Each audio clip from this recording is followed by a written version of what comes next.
All right, hello. I can see people filtering in. Well done for making it in this heat. I hope everyone is all right. All right, whilst we are waiting for people to filter in, feel free to introduce yourself in the chat, and any tips on keeping cool would be very useful.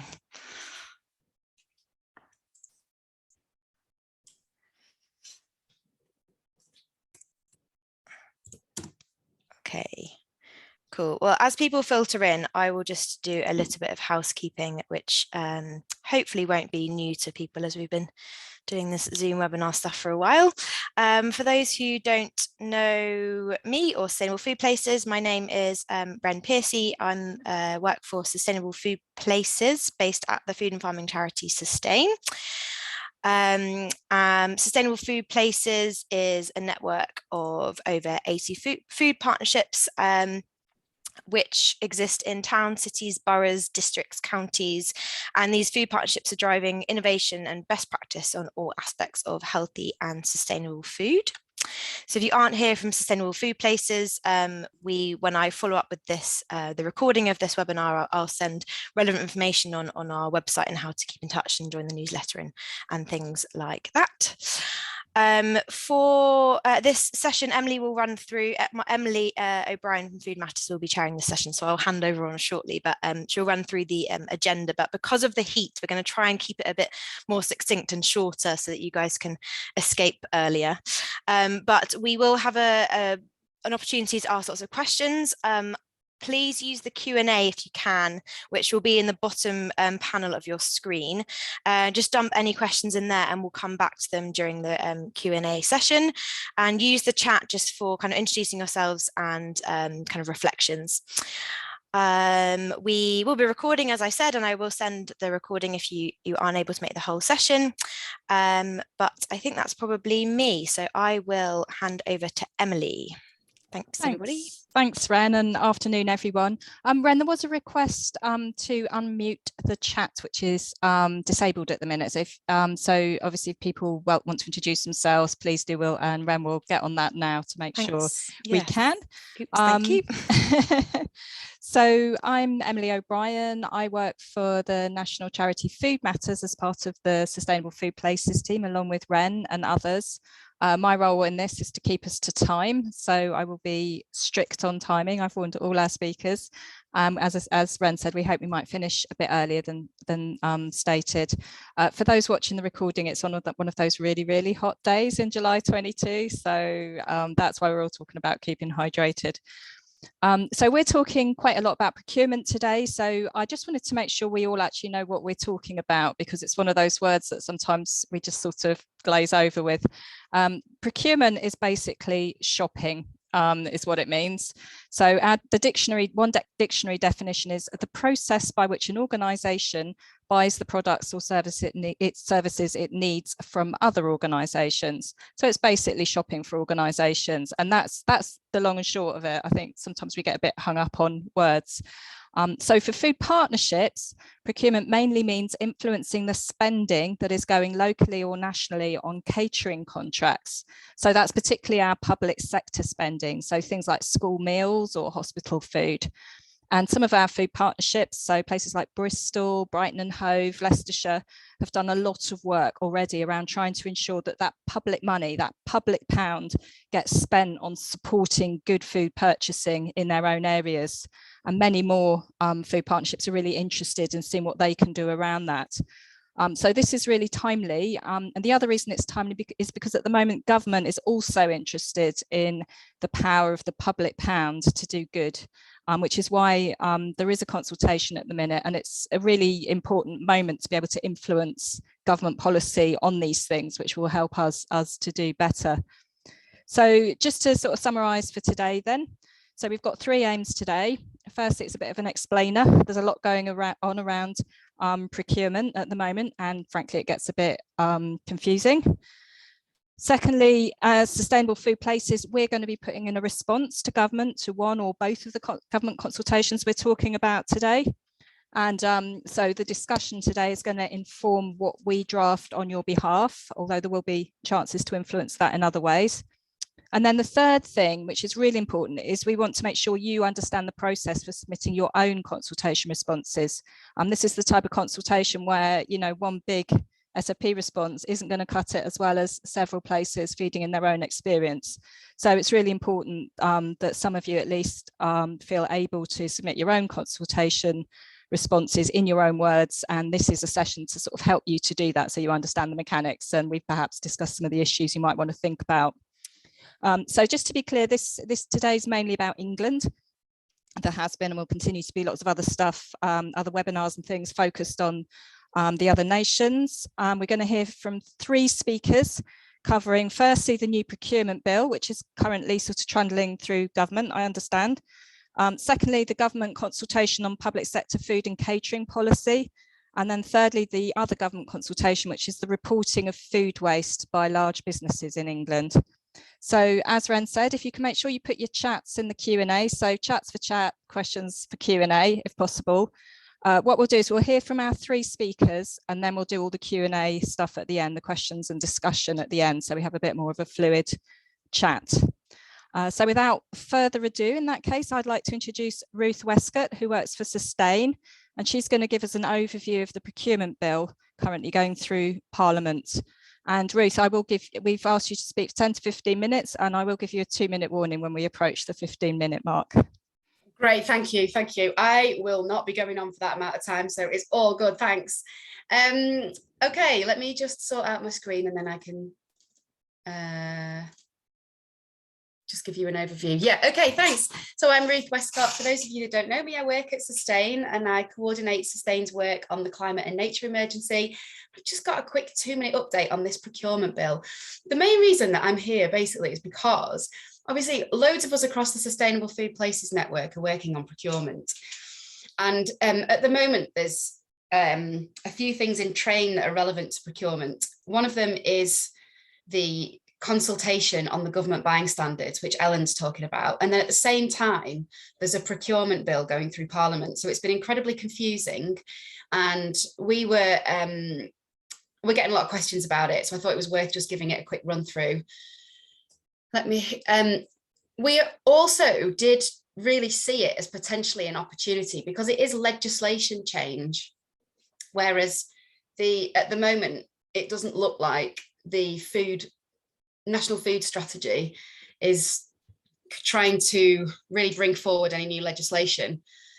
And what's really needed is a change in legislation around the government buying standards to be able to enforce a legally binding requirement to meet the food standards, because at the moment we've got them as kind of voluntary initiatives. And even though they're written as mandatory, they're not being followed in the same way that we know school food standards are when they're legally binding and genuinely mandatory. So we did see this procurement bill as potentially an opportunity to make that legal change. However, it definitely is, like, headline is, it's really not offering that kind of opportunity. The aims of the bill are really to simplify the process of procurement, to remove what they have described as some of that nasty EU rules-based red tape situation, and to kind of speed up and simplify our procurement processes. So just to say, the new procurement bill applies to England only. And it's at committee stage of the House of Lords at the moment. So the House of Lords committee is discussing amendments at the moment. And, you know, we are hoping to sort of try to work for an amendment to strengthen the environmental and climate change stuff within it, which is, you know, spoiler alert, not really there. So after it's passed through the House of Lords, it goes back to the Commons, potentially for further amendments before it's passed as a bill. So that's where we're up to. So just to run very quickly through the bill itself. Yeah, overall, it's about simplifying the process. It's got a lot of technical stuff about like who can challenge procurement decisions, that kind of stuff. There was a consultation which we responded to. And despite there being hundreds of responses, it was really good. The government didn't really make many changes to the proposal, to the green paper, it's fair to say. It did suggest a bit more flexibility and said that it would provide more guidance. But of course, the guidance isn't in the bill, so we haven't actually seen what that guidance looks like. It's really, really top level. yeah, I don't think they've really addressed that guidance issue yet, but that might well be coming later. So the good bits, I mean, yeah, you know, it is worth having a little dig around and seeing if we can try and find some good bits. The main good bit really is that it does set out a number of objectives which will be set in statute. So there's a legally binding objective to deliver value for money. I mean, that's kind of always been there in public procurement, but a new one, which is maximising public benefit, which can be interpreted obviously in many ways, but that is in there. There's much more about transparency and making information available for the, you know, for the purposes of suppliers and others to understand procurement policies and decisions, which is very good. We've struggled a lot with transparency. Lots of these companies aren't subject to FOIs, and a bit on integrity, which is interesting and quite difficult to define. There's also going to be a new unit to oversee public procurement, which is designed to address systemic or institutional breaches. So that's focused on actions towards overall improvement. So it's not like punishment. In other words, it won't act as a monitoring and enforcement body. And I thought that was worth raising because monitoring and enforcement is one of the things that we've been talking about for the government buying standards. And we were, you know, potentially this could have been a route to have a better enforcement generally of procurement. And that isn't really what that new institute is designed to do. It's more about overseeing procurement as a whole. There's also a bit of a strengthened ability to exclude suppliers for misconduct, and we have seen some examples of suppliers really not meeting the standards for school food and concerns about the quality of school food. You know, so public procurement really large catering companies really selling substandard food in schools, and there potentially would be a strengthened ability to exclude those caterers in future contracts if they act very badly, through better transparency, basically. If it's so, and the potential silver lining I see there is that if there is a requirement for businesses to report publicly on compliance, this might help us with enforcement. Because at the moment, if we don't have the data, it's very difficult to get that enforcement. Whereas if we do have, through the government buying standards review and the new national food strategy, more transparency from businesses, that could go hand in hand with more enforcement, but both are needed really. Yeah, as I said, at the moment, many of these companies are exempt from FOI, even though they're spending public money on public food.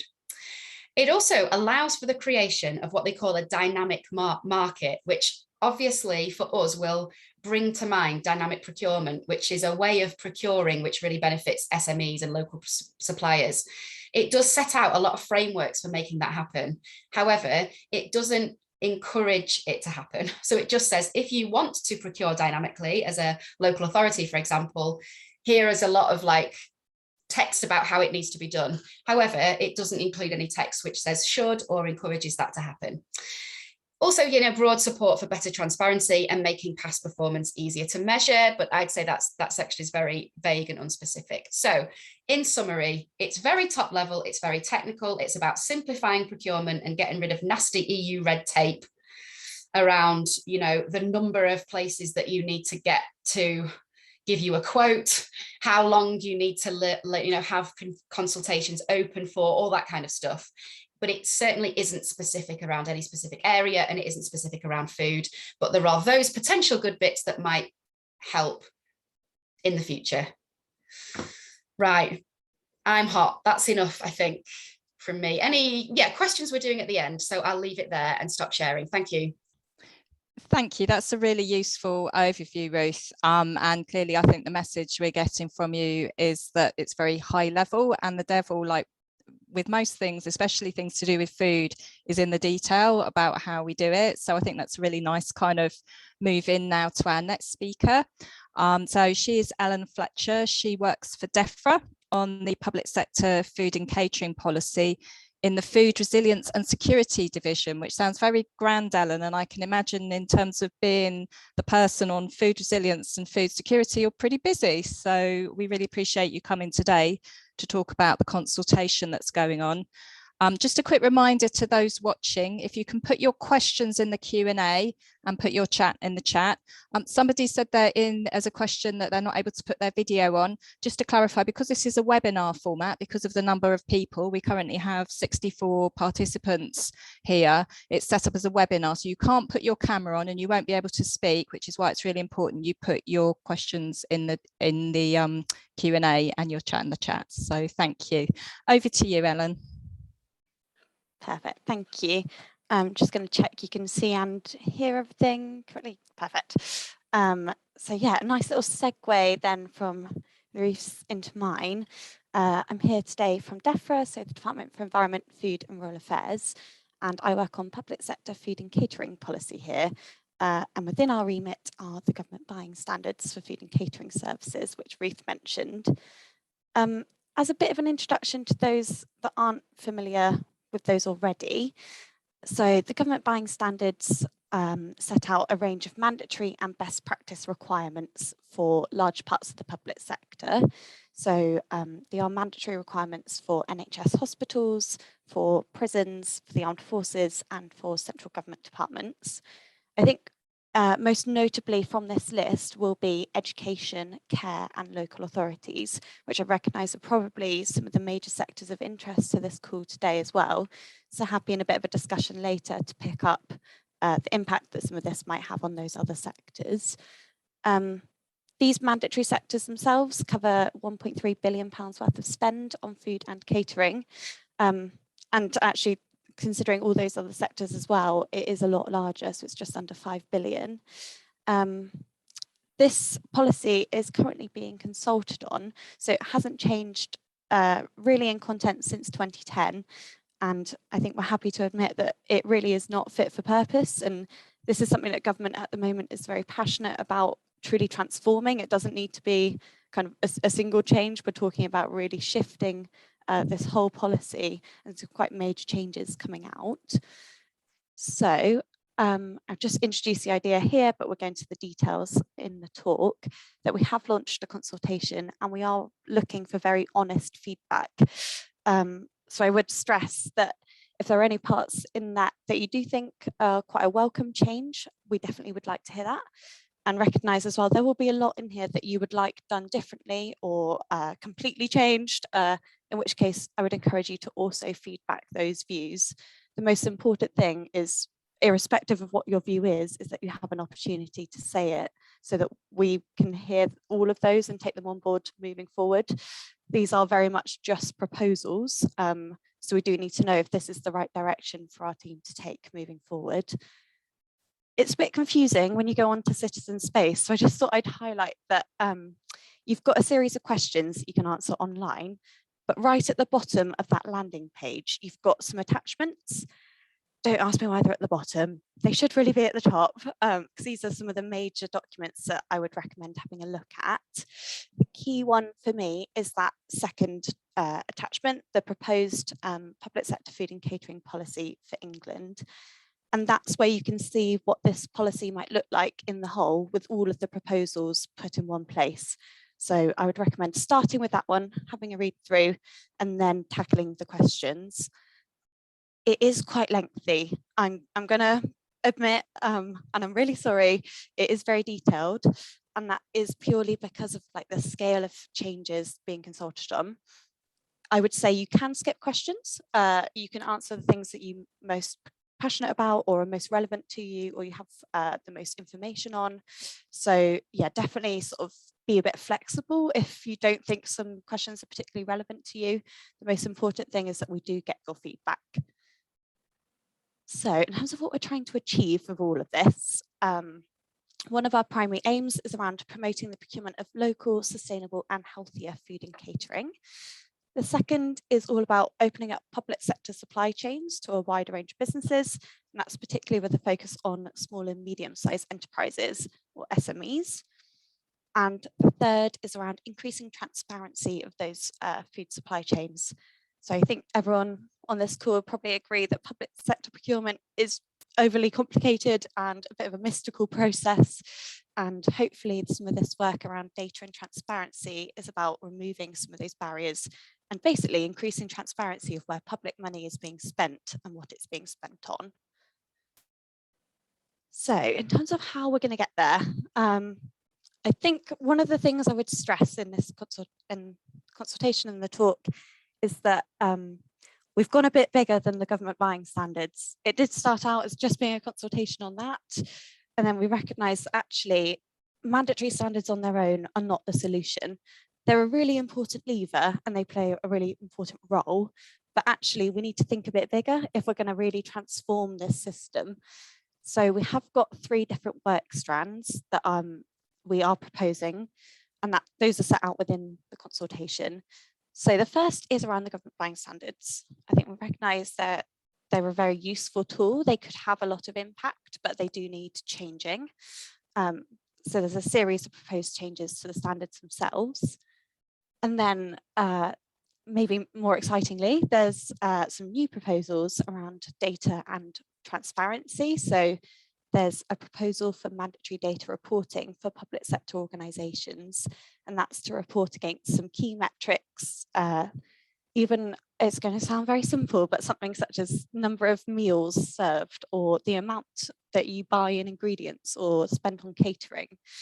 And the ambition of that strand around data and transparency is really about sort of demystifying the process, increasing understanding of where money is being spent, what it's being spent on, how much is being bought, served, sold, wasted. So it's really about improving our understanding. And I think that links quite nicely to the piece that Ruth made earlier around, we recognise there is a compliance issue and that currently there aren't mechanisms in place to sort of monitor adherence to these mandatory standards. But I think data and transparency is the first step in understanding that. We kind of need to get this baseline before we then think about next steps. And that's, yes, that's quite an important first step for our team. And then third, I think we recognise that this isn't going to happen overnight and without any support. This is quite a big change being proposed. And really, we just want to work with the sector to ensure that people understand how to implement it and how it can be followed, and to really reduce the burden on business and on the sector as well. Everyone's very busy working in this area, very time limited, and the more we can do to help to sort of transfer the policy into action, the better. I'm just cautious of time. I'm scared I'm going to get my warning, so I'll keep it quite brief. But in terms of the changes to the standards themselves, I think we can consider it in terms of changes to general structure and appearance, and then changes to the content. So in terms of the structure and appearance, I will happily admit that the old standards are not very user-friendly. They're also quite boring. I'm probably not going to say that as government, but they're not particularly engaging. So I think some of the big changes we have made are about improving the appearance and usability of the document itself. Even really simple changes like, why are mandatory standards separate from best practice standards? Surely they should just go next to each other. So some of those changes might improve the usability of this as a whole. We've also split the GBSF into 3 sections. So the first is around food sourcing, the second is on healthier and more sustainable menu choices, and the third is on sustainable catering services. And the idea behind these are that not all of these standards will be relevant to everyone who uses the government buying standards. If you're a food supplier, you probably don't really need to know what oven is being used in the kitchen. And hopefully, by separating it out per the kind of audience, you can find the section that is most relevant to you and really focus in on that. So left is the current version and right is a bit of a sample about what we are proposing, and you can see the full thing in that clunky PDF at the bottom that you need to remember to open. In terms of the changes to the content, so there's the big hitters that are making the headlines, and that's particularly around kind of setting out our aspiration that government should source more locally or more sustainable food, so food produced to higher environmental production standards. But I would also try and stress via this webinar that actually there's a really wide range of proposals. It's not just that one. There are kind of new standards being brought in. So we're proposing a new standard on soy, which you might think should be in there already. So yeah, there's some new standards. There's also a lot of updates to existing standards. So around animal welfare, around seafood, around seasonality. One thing that isn't in there is nutrition, and that's because they were updated in July 2021. So we're just holding off on those for now and really focusing in on the things that haven't been updated since 2010.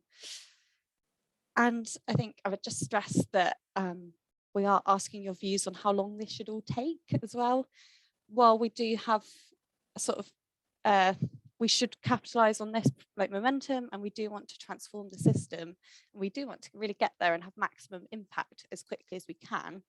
It's also a bit of a trade-off between what is possible with the sector and what won't sort of put unnecessary burdens and costs as well. So any feedback on how long this should take would be fantastic. I will probably skip through these in the interest of time, but you can see within the policy proposal PDF on that consultation platform, there's a bit of a summary of all of the standards under these 3 sections. So you can hopefully save yourself a bit of time through looking at each of them and just see a bit of a snapshot about what we're proposing. And I'll just bring it back round to finish and stress that the GBSF is a really important lever, but it's one part of this big puzzle. And yeah, we are very much seeking views on these other elements as well within the consultation. So I would just encourage everyone who is interested to respond. It is live at the moment and it closes on the 4th of September. So a couple of months to go. I would just reiterate that message again around it doesn't really matter kind of if you don't have a view on everything. If you've got a view on something, we would really welcome to hear it. And otherwise, just my contact details and the teams are on the screen as well. I'm always happy to talk through that with anyone. I will stop there if I can remember how to stop sharing the screen. Thanks, Ellen. Yeah, thanks, Ellen. That was really useful whistle stop tour through it. And I think there's going to be lots of questions. Just a reminder to everyone to put your questions in the Q&A and we'll come back to them at the end. But first, we're going to hear from our third and final speaker, who's Martin Bowman from Feedback Global. So Feedback, as many of you will know, or all of you possibly, is a campaign group working to regenerate nature by transforming our food system. We do some fantastic work. And again, you've got a maximum 15 minutes, Martin, over to you. Thanks so much, Emily. Great, I'll share screen. Can everyone see that okay? Fantastic, that's great. Perfect. So let me just, yeah, hi everyone. Great to be here today. So today I'll be talking about the other consultation that's been launched, which is, you know, very exciting. It's basically make it a legal requirement for businesses over a certain size to report their food waste annually. And this has been sort of in the context of, for a long time, this has been voluntary and we haven't seen much reporting to come on to in a sec. Feedback, just to quickly introduce who we are, we've got over a decade of experience working on food waste. It was our kind of founding flagship issue. And yeah, why is food waste important? Just as a really quick recap, an estimated 40% of the world's food is wasted. And this is absolutely staggering quantity. That's enough to feed everyone currently going food insecure on the planet, plus everyone expected on the planet by 2050. Causes about 8% of global greenhouse gas emissions. And this is the one that really floors me. It uses land equivalent to China and India combined to grow food that is never eaten globally. Imagine what we could do with that for food security and also nature restoration. And just a bit of context on where food waste happens in the UK. So This pie chart might be a bit surprising to you, and the reason for that is that farms are usually left out of the data because they're not currently measured at all. And so this is sort of about roughly the proportion that based on RAP's stats. We think food waste in the UK happens. So you can see about this legislation will apply to all of the businesses on the right-hand side of this, not to the consumer side. And potentially primary production. We'll come on to that in a sec. So yeah, the consultation is launched. The deadline will be the 5th of September, the same. And the government has laid out a sort of number of proposals about what businesses will be covered by this legislation, what the penalties will be, and so on. So I'm going to go through now a few of those questions and ways that feedback at least thinks that would be good to respond to. And of course, feel free to disagree with that, but we can have the discussion in a sec. But these, I'll put forward the case for some of these key points. And just to say, I won't be able to go through every single question. There's 61 of them.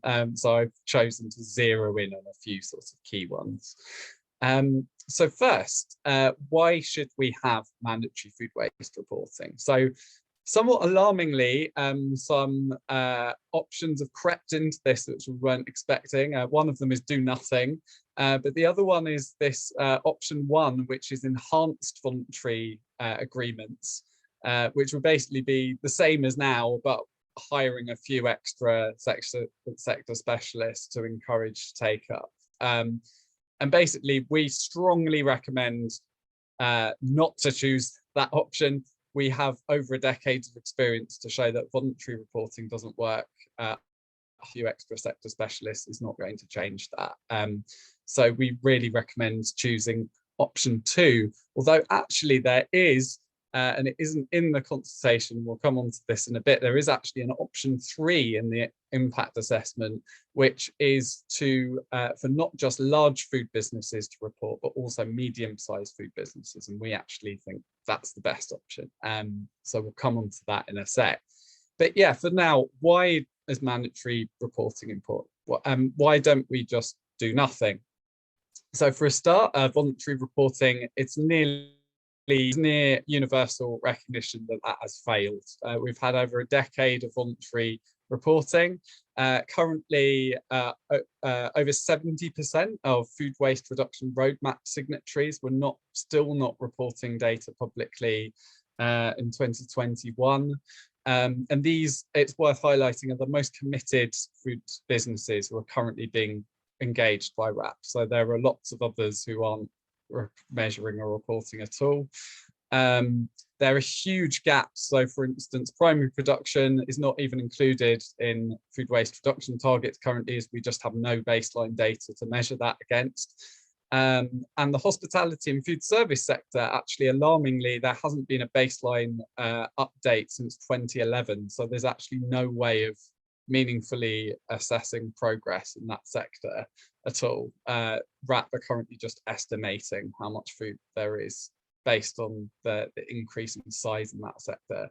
And as I say, that sector, as a perfect example, has been included in voluntary commitments for over a decade, and we are still in a position where we just don't have that data.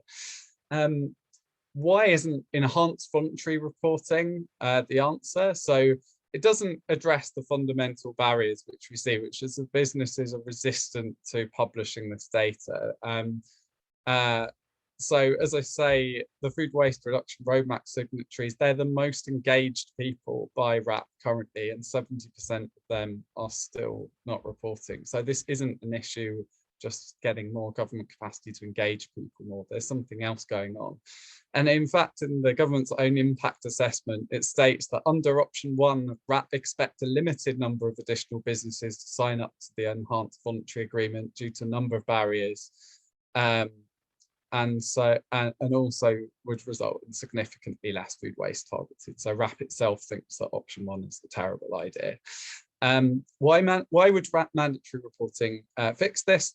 Well, RAP themselves, the biggest champions of voluntary commitments in the UK, have come to this conclusion after years of banging their head against a brick wall, trying to get businesses to report. And they've concluded categorically that mandatory surplus waste reporting are essential if we're to achieve sustainable development goal to halve food waste by 2030. One of the key reasons for this is that currently a lot of businesses are wary of reporting their data voluntary because it means sort of sticking their head against the parapet. We saw this with Tesco when they reported their food waste data. They got a lot of bad publicity for that. Whereas if everyone does it at the same time, it kind of levels the playing field, removes that stigma of and breaks that deadlock which we currently have. It's also cost effective, and it will build consumers' awareness of how much businesses are wasting. And there are lots of benefits to this as well, saving waste, saving businesses money, helping target food waste reductions, and helping us achieve the Sustainable Development Goal. And actually an Defra committee concluded that this was essential back in 2017, as have Tesco themselves. So there's a very broad consensus that mandatory reporting is needed. Just to filter through a few more of the questions. So one of the proposals the government put forward is for businesses to report separately how much food they waste by its destination food waste hierarchy. And you can see here, so that would be like how much food goes to charities, how much food goes to animal feed, how much food goes to composting and landfill, and so on. So that's really valuable data to have. And we agree that it's said here, you can see the vastly different emission savings from sending food waste to different destinations, with prevention causing about 10 times more emissions reductions than sending it to anaerobic digestion, for instance. So one of the other things that we think is really important is for medium-sized food businesses to be included. So currently this isn't part of the government's core proposal, but we think it should be. So for instance, there's this question, do you agree that medium-sized businesses should be outside the scope of regulations? We think no. And here are the definitions of medium-sized businesses. And basically, we think they should be included because otherwise we restrict the range of businesses that are reporting quite severely. So, for instance, the two sectors that have the least data at the moment, which are hospitality and food service, primary production, they are the most fragmented sectors. So it's essential that medium-sized businesses are included for us to rectify those data gaps. So for instance, in hospitality and food service, large businesses reporting would cover less than half of the sector, but that would be boosted to probably over 60% medium were included. We did a review of primary producers, and we found that basically none that we could find classify as large businesses. So effectively, this would remove that entire sector from coverage. And also the government's own impact assessments find that actually this would be very affordable. It's about £19 per tonne of food waste that this would cost. And only about an annual fee of about £140 per business to do this. So it's actually very affordable. But the key thing to mention is that not the costs, but actually the benefits. And actually all studies show, so a study of 1,200 companies found that 99% showed a positive return on investment for food waste reduction. So the money that businesses put into waste, they will get back multiple times over in food waste reduction. And actually the government's own impact assessment finds that if only 0.5% of those businesses' food waste was reduced, that would offset the costs of this measurement. Yeah, that will be achieved. So some of the last points are no more delays. So we've waited, this consultation was meant to be delivered in mid-2019. It's been delayed 3 years. And the 2030 deadline for halving food waste is creeping ever faster. So we suggest not agreeing with the government's proposed timeline. which is to wait until another 3 years until 2025 for food waste to be reduced. This is just far too late. So we have an alternative timeline which we proposed, which is the businesses that currently have food waste data but are just sort of sitting on that data and not reporting it publicly should report it immediately in 2023. And then other businesses should start measuring in 2023, ready to report by 2024. So that's kind of the fastest we can go. And maybe allow farms a year longer, just because farms have historically been excluded, and we'll come on to that in just a sec. So perhaps if you take anything back from what I say today, the most important thing that we're calling for is for farms to be included. This is a huge sector, and it would be insane if this was excluded from reporting. Part of the reason that you might think farm food waste isn't a rich country problem, actually a WWF study recently found that food waste on farms is higher in rich countries than in poorer countries. And this is, for instance, down to cosmetic rejections for food being the wrong size and shape. And actually, as I said earlier, about as much food is wasted in the primary production sector as in manufacturing, retail, and hospitality and food service put together. So if this is excluded, then basically we're missing about at least 50% of food wasted in businesses in the UK from the scope. You know, that's a huge omission. And international standards recognise we include this. So Champions 12.3 say that we should interpret the Sustainable Development Goals applying to the entire supply chain from farm to fork. It's also inconsistent to require some businesses to report but not others. We see there as being a huge risk. We already know that a lot of food waste is pushed onto farmers by retailers through things like unfair trading practices. If they're excluded, then this creates a perverse incentive for manufacturers and retailers to put vanished food waste from reporting by pushing it onto their suppliers. And that's just too big a risk for farmers who are currently suffering for all sorts of reasons during the cost of living crisis. Martin, I'm so sorry to interrupt you, but just to give you your 2-minute warning, if you can be aware of that. Thank you. Yeah, thanks. I'm about to wrap up, so don't worry. Yeah, and also it's worth saying, I think part of the wariness of including farms is that they've been, it's slightly more complicated to measure, and we're less far along developing a methodology. But actually RAP and WWF in the last few years have made great progress in developing those methodologies. So beginning reporting by 2024 gives us 2 years to refine those methodologies and get them ready. So that's plenty of time. And just lastly, we think franchises should be included, as well as food surplus to charities, and that we should charge larger food businesses and powerful businesses like supermarkets slightly more for this to reflect their role in causing more food waste. So yeah, thank you so much. Hope that was helpful. Sorry, that was a lot of information to throw at you, but really looking forward to the discussion afterwards. And I'll put I've forgotten to put my email here, so I'll put that in the chat for anyone who wants to get in touch, as we're available to give advice for anyone who wants to submit a consultation response to this. So thank you very much.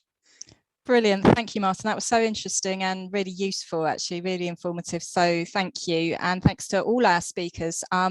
So we're moving on now to sort of a Q&A session and discussion. We've got some really useful questions that are coming in. Can I just ask a quick question first, probably of Ellen as our government representative? Don't look like that. It's a friendly question. I just want to check. It's worth. Obviously, we kind of fail to notice the government is a little bit unusual at the moment in its circumstances. Is there enough traction in these consultations to make it still worth people's whiles? Do you think they'll still be carrying on regardless? Yeah, so each of these consultations has kind of received collective agreement across government to be launched, and there is a commitment to sort of continue with things that have already gained that collective agreement. So it's still absolutely worthwhile. they do close kind of just bang on that time of uncertainty, but it means new ministers will be settled by the time we have to publish a response to these. So yeah, absolutely worth continuing. They remain kind of very high priority. They're existing commitments. We can't kind of back U-turn on that. So yeah, still definitely feed in your views. Brilliant, thank you. Just to get that out there in case anyone was thinking I might not bother, please do. And then I was going to ask you a question. You have all, I know, given a written answer in the Q&A, but I think it's important that we ask this question because it is sort of the $1 million one in discussions that we've had with other food partnerships. And this is a question for Ellen initially. So how will higher environmental standards be defined and measured for sourcing and public procurement purposes? So what is local? What is higher standard? Yeah, it's a great question. So I think it's worth kind of splitting this out a bit. So in terms of the food sourcing requirements as a whole, all of those aim to be high quality, high production standards. But there are kind of additional requirements which single out higher environmental production standards. And so there is a mandatory requirement being proposed for 20% sourcing on those standards alone of food produced to high environmental production standards should account for 20% of your food spend, is the proposal. And that is at the moment being proposed as being defined by LEAF certified, so an integrated farm sort of management system, or organic or equivalent. So if someone can demonstrate, if a supplier can demonstrate that they are meeting equivalent benchmark criteria, then that would also qualify. Some of the legal restrictions we're working in are that you can't single out certification schemes. So that shouldn't highlight, for example, issues with a range of suppliers. If someone isn't able to afford that certification, for example, if they can demonstrate that they meet the requirements, that's still compliance with the standard. And in terms of why that's been selected, so those two schemes, two certification schemes in particular, have been singled out because they do address the same aims and objectives as the Sustainable Farming Initiative as well, and incentive that's been launched. I think the ambition is that in future there will be greater join up between those government policies. But in terms of having something that we can implement now and is usable, those LEAF and organic or equivalent schemes are what we're proposing. But again, if anyone's got feedback on that, do say in the consultation if that's not feasible, if you think something else should be in there. Yeah, absolutely. That's really helpful, I think, to hear that there's an or equivalent. Can I just ask a follow-up on behalf of the questioner, which is the or equivalent something that can be locally determined? Because I know some people are worried that, for instance, somebody would tick the box if they're sourcing from their local factory farm chicken farm that's polluting their local river and tick the box, whereas if they sourced from their local community supported agriculture scheme doing vegetables that doesn't have a certification because they're tiny, they might not. So would the tiny CSA count as or equivalent if locally you decided that, do you think?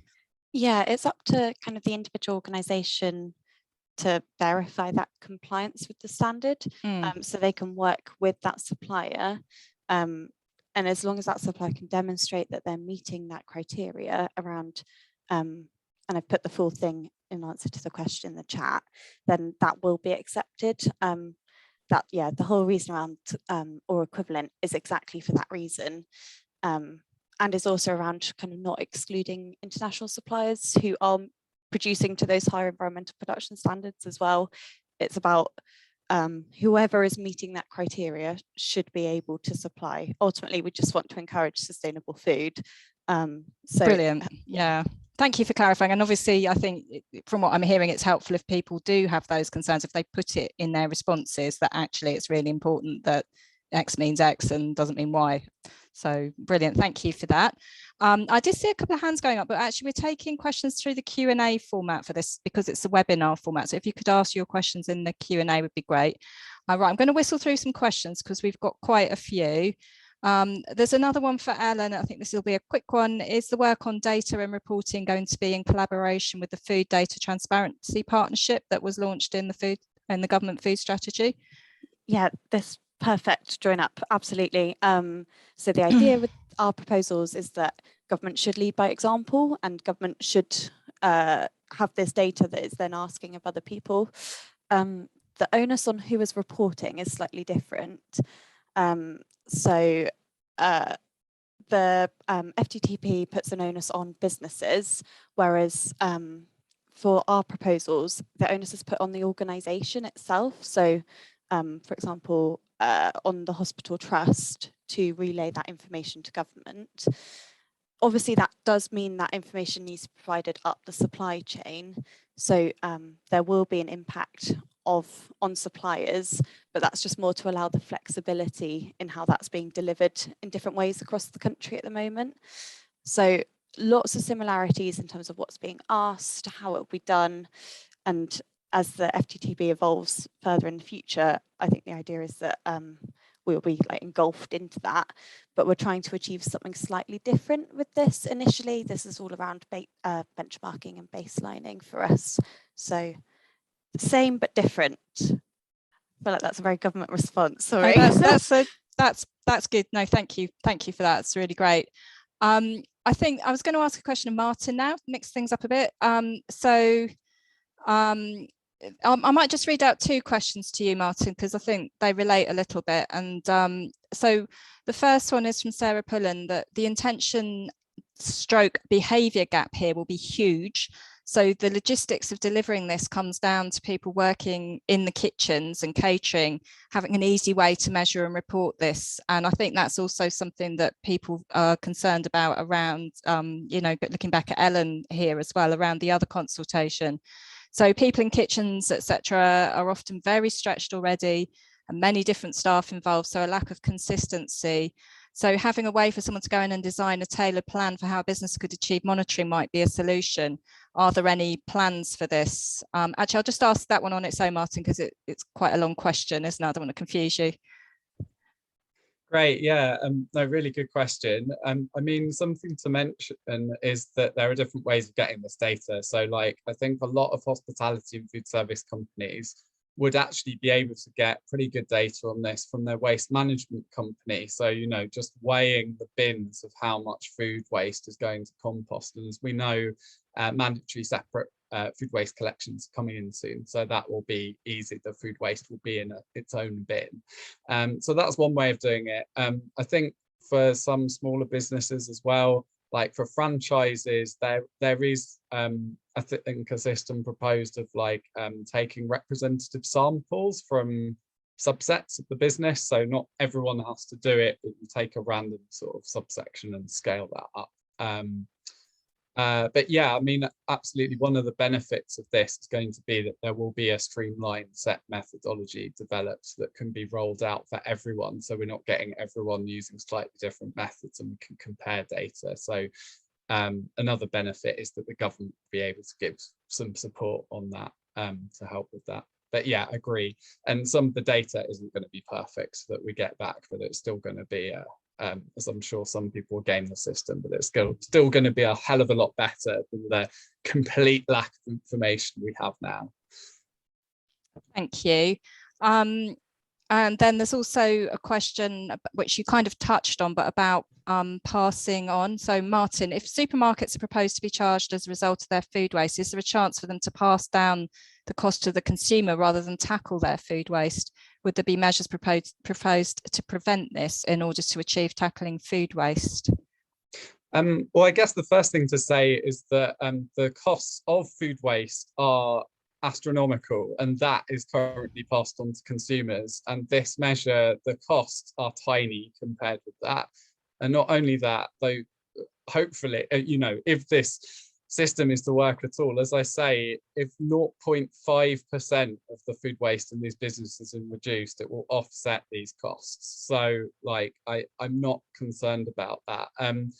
Yeah, so I should highlight that even for the current proposal is a blanket charge across all businesses. We want it just to be a little bit higher for supermarkets to reflect their greater ability to pay and their greater influence on their suppliers' food waste. But it's still not going to be a super high charge. And yeah, the key thing is that in the long run save everyone huge amounts of money by helping reduce the food waste. But yeah, these are very small charges at the moment. Yeah, thank you. I suppose many of us are working with kind of, harried school meals manager, trying to produce a school meal on a tiny budget of £2 a day in the face of 10% food inflation. So I suppose that's our concern about how we work with our partners on that. So I think it's really helpful to have that data.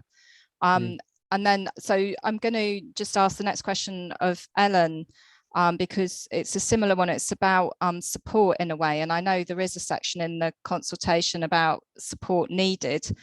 So hi, Ellen, I was wondering if you'll be including example best practice templates for tendering new catering contracts, which will allow quality to be scored highly and counteract the price of lower food quality offers, which can score more highly otherwise. In Birmingham, I know it's been difficult to secure healthy, sustainable local food offers in contracts because of how competitive poor quality offers are on price. Even scoring quality more highly is no guarantee of it being enough. Stuck on mute. No, it's a really great point. And so in terms of the guidance that's being produced, I think I'm going to annoy Ruth in terms of the procurement bill here and say that the guidance is being developed based off the proposals and the consultation. So it's still very much a to come stream. It will all be published at once. So there will be a new policy and guidance as a package. But I think we had to put these proposals out and be public before we could start asking what would be helpful to implement them. So really amazing idea about the template. Something we've heard through discussions with a couple of people already. So yeah, I'll definitely feed that back, that's something people would find useful.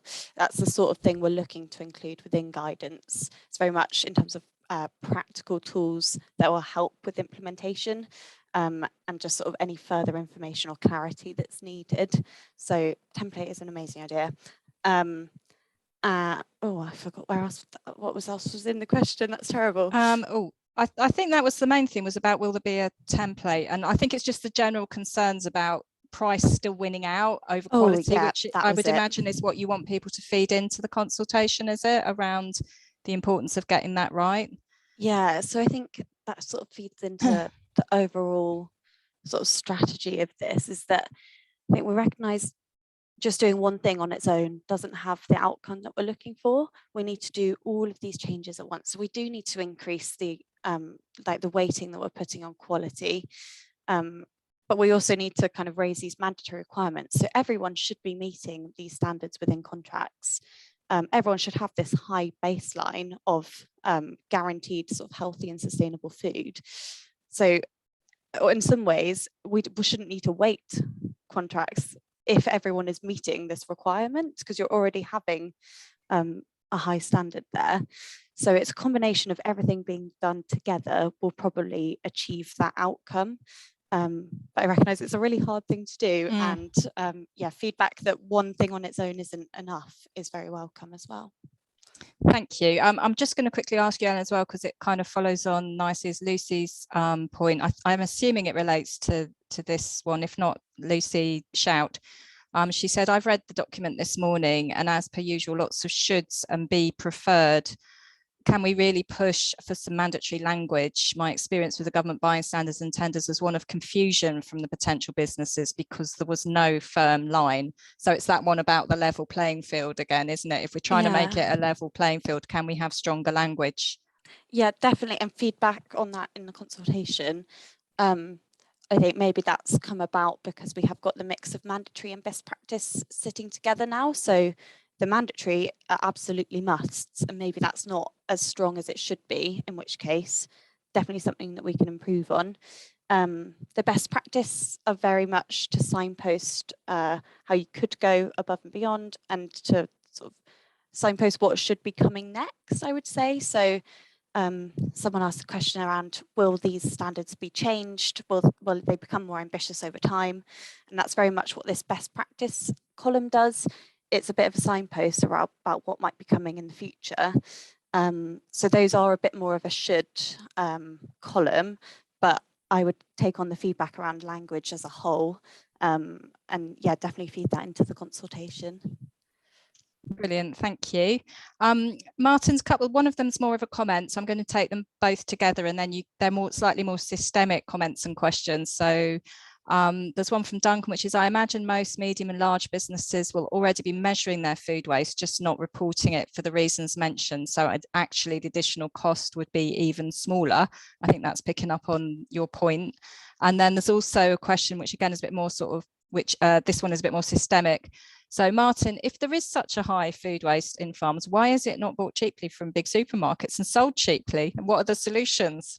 Can you fix that one, please? That's a very good question. I wish I could tell you what's in supermarkets' minds. I mean, I think the sad thing is that wasting food is sometimes profitable.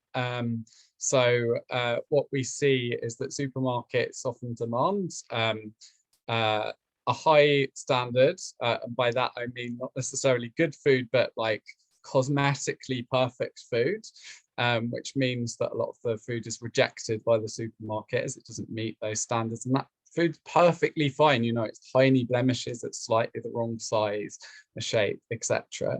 But a lot of it is also overproduction. So we find in the farmers that we've talked to, a big climate of fear that if they ever fail to meet a contract, then they'll be delisted or they'll be fined. And so what they do is they overplant by say 10-20% to make sure that whatever the weather, they have enough produce to meet a contract.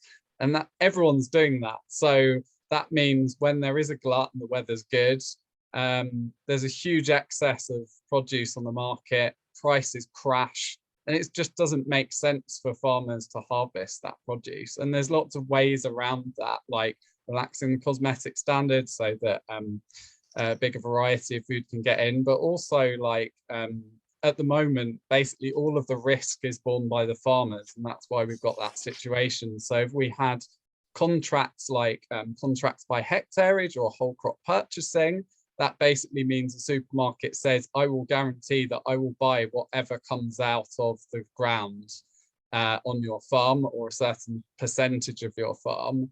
And I will, you know, if there's a good year and you produce loads, I'll take all of that on and I'll maybe creatively market it at a discount. But also if there's a bad year, I won't blame you for that. And I will maybe try and find source food elsewhere without punishing you for that. So and that's actually an interesting thing that could be pursued at public procurement level to help reduce waste, those kind of contracts by hectare, which I think that would be a really interesting way of absorbing surpluses and reducing waste without having the sort of Butter Mountain style perverse incentives where you just say or buy up whatever farmers produce, which can produce overproduction through different routes.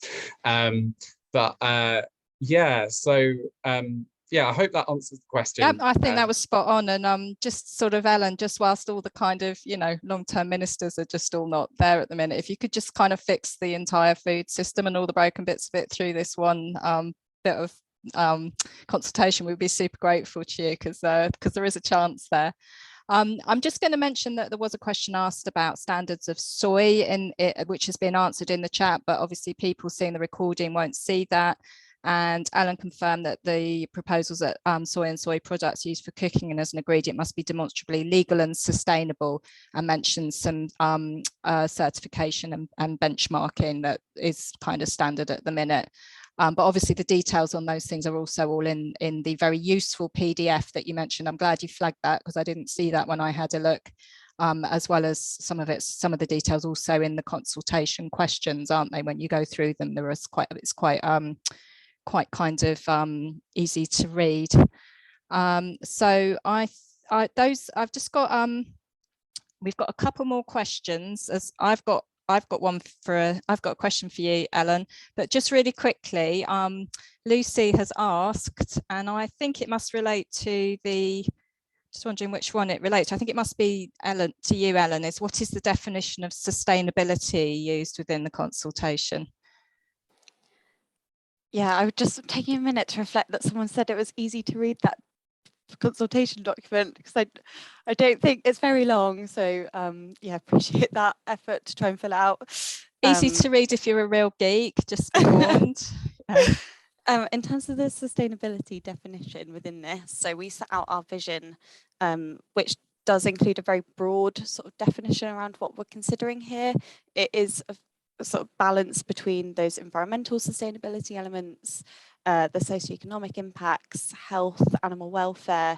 So it's not necessarily narrowed in on environmental sustainability. It tries to take quite a holistic approach, but I would say the focus of that is different for different standards. So for example, when we talk about that palm oil and soy standards, that environmental sustainability element is stronger. So yeah, they're intended to be quite broad.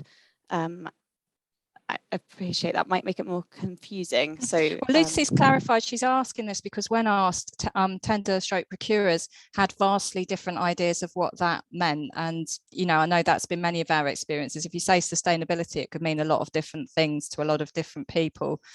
So I suppose that, again, is that something people thought that it should really feed back on needing to have a clear definition around what we mean by sustainable? Yeah, if you think that's missing or isn't clear enough what we are considering, definitely feedback. And I'm sure that's something others would also find helpful. So yeah, Lucy's pointed out that she most thought that meant less plastic, which is perhaps some of us are looking a bit broader.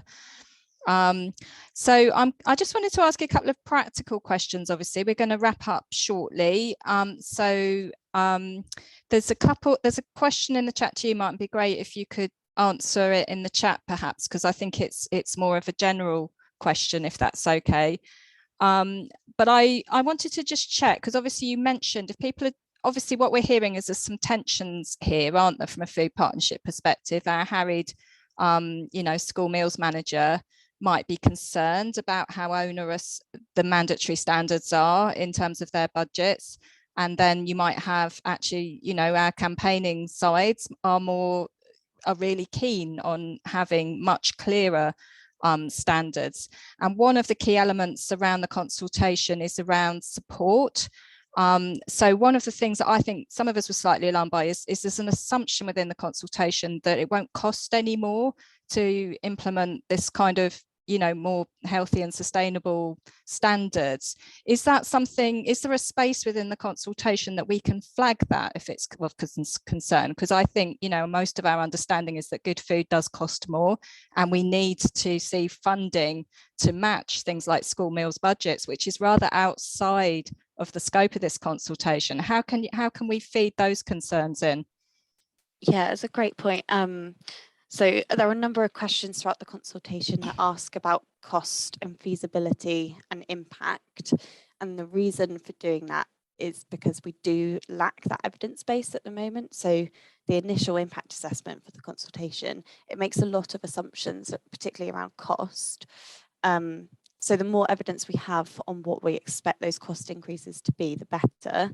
And any then next steps, any revisions to the policy will require another impact assessment, and that has to be agreed across government again. So I think that one will have to be very rigorous, and we'll have to be very clear about those cost changes. I think one key thing we're quite keen to do with the guidance as well is to highlight where there are sort of any trade-offs or any quick wins as well in balancing those costs. So, for example, is there a way that you can change your menu composition to allow for increasing some costs in some areas, but making those savings elsewhere, and whether actually it's more about a bit of a balance approach. I think my other point, I suppose, on a practical level, again, slightly abusing my chair's position to ask a question, is do you feel it would be wise? I noted that there's a lot of questions that are really detailed about costs and stuff. So will it be wise for food partnerships to bring in one of their, often they have people like school meals managers or people involved in procurement for different organisations for their local authorities? Would you recommend taking a kind of joint approach and bringing in some of that expertise on this to get the first-hand feedback? That's a really great idea. I'm going to apologise, my laptop is flashing my battery at me. So okay, if you disappear, that will be why. It's not personal. Okay. But yeah, great idea to bring in wherever there is technical expertise on this, very keen to just gather as much evidence as we can so we can make a really informed decision. Unless we have that, we won't know about any increases, and we can't then say, actually, maybe this isn't the right decision, or evaluate those costs and benefits. So, okay, but I think just to be really clear, our food partnerships will say that there needs to be money with this, that it's not going to be enough on its own. Ruth, you wanted to make a quick point as well on this one. Yeah, great. Just a quick point on the cost. I think we're a bit worried that the large companies will say this isn't possible because it's too expensive and we're already struggling, when the very large catering companies listed on the FTSE 100 with the bosses taking home millions of pounds every year is actually a little bit problematic for us in the public food sector. The Food for Life served here have proven that it can be done on the same budget, that you can serve bronze and silver certainly on the same budget. So I think we need to make the case that good food is possible on a limited budget, and make the case that separately that school foods need bigger budgets, but not one to be the excuse to not do the other. There are loads of places across the Europe now that are doing 40 or 50% organic in school meals. It's absolutely not an excuse, but the standards needs to be that the standards lead the transition. So if they're not genuinely legally, if they're not genuinely mandatory and they're not being properly enforced, then the supply chain will continue to say you can have regular at a certain price or an extremely elevated price for better, which is what they do at the moment, and they're absolutely maxing out the profit on people's goodwill, and they need to just stop doing that. The better just needs to be the standard. That's what the standards are there to do, is to say that the supply chain can adapt, as they did for the school food standards for better food. And we know that the money that's spent on food is not related to how much something costs to produce. It's just it's a product of people creaming off profit. So that's what the standards are there for. The standards can do a lot to take away that price increase by making the things that are now seen as like premium and only for rich people as standard for school food. So can you just write that in your Brilliant. Okay, so I promised that we would finish a little early. We've answered most of the questions in the Q&A. I'm aware we haven't referred to the chat, but we will look at that when we're drafting our Sustainable Food Places response, which we will also share with our members for further input. But as I say, it's really helpful if you can do your own responses. So we will also, just send information about doing your own, do some kind of briefing points, maybe, I think would be helpful. So I just wanted to say a big thank you to our speakers, all really, really useful and informative. Really appreciate your time, especially on such a hot day. I loved Ruth's final point there as well, which is basically about having your cake and eat it, although I think it should be have your ice cream and eat it. I think it's going to be a very interesting one. There isn't a very clear line on this consultation. There are nuances, aren't there? Like with most things to do with food, it's quite complicated, and a lot of it's in the detail about how we do it. So it's been terribly useful to have this whole discussion today. So thank you for all the participants who've contributed so generously with brilliant questions and chat. This webinar is recorded. It'll be on the SFP website along with all the other previous webinars and lots of resources we have there. If you're not already, do sign up to our newsletter from Sustainable Food Places. You get to hear about webinars like this. And we will, as I say, also put together a blog with some key points to consider when you're doing your own consultations. And don't forget, it's our day of action on Wednesday at Parliament as well. So do come along, or if your trains aren't running, which hopefully they will be by Wednesday, but if they're not, then do watch online. So thanks, everyone. Goodbye.